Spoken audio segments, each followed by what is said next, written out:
কতটা সাল আছে এটা বুঝতে হলে তো সব দোকান ঘরের জন্য ব্রেজার মেশিন দিয়ে যখন মাটি খুঁড়ছিল তো এমত অবস্থায় আপনার ওখানে পিতলের কলসের ব্রেজার মেশিন দিয়ে যখন কাজ করছিল পিতলের কলসে তখন একটা বাধা পাইছিল। তো পিতলের কলস যখন খুলে দেখে সেই অবস্থায় আপনার অনেক সংখ্যক ইন্ডিয়ান রুপি 1861 সাল 1805 সালে সেখানে কিছু ইন্ডিয়ান রুপি বহু সংখ্যক রুপি রয়েছে। সেই এমত অবস্থায় আমার বাবা সেখানে থানাতে ইনফর্ম করে যে এগুলো প্রত্যার্থিক হিসেবে জমা করার জন্য। এমন অবস্থায় দামোদর থানা থেকে কারবারডাঙ্গাতে তখন যেন শহীদুল হকের জমি থেকে আজকে এখানে বেশ কিছু রূপার কয়েন, তাও আনুমানিক 15 থেকে 20 কেজি হবে এরকম একটা পরিমাণের রূপার কয়েন পাওয়া গেছে।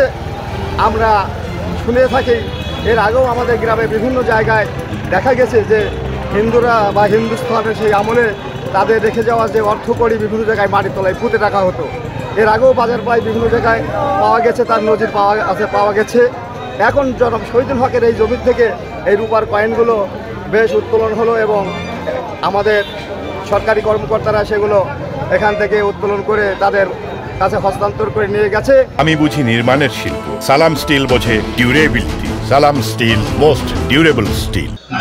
আজকে সকাল 8:00টার দিকে জনিত শহীদুল পিতা দিলু মণ্ডল, গ্রাম কারবারডাঙ্গা, সে বাড়ি করার জন্য মাটি খুঁজতেছিল। মাটি করার অবস্থায় একটা পুরাতন কলসিতে অনেকগুলি কয়েন পাওয়া যায় এবং কয়েনের বিভিন্ন সাল দেখা, কোনোটা 1904 আরও অন্যান্য আছে। এগুলো আমরা প্রাথমিকভাবে 20-21 কেজি আমরা বিজ্ঞান মিটারে দেখি, প্রাথমিকভাবে 20-21 কেজি হতে পারে। এটা নিয়ে আমরা পরবর্তী আইনের ব্যবস্থা আদালতের মাধ্যমে প্রক্রিয়া দিতে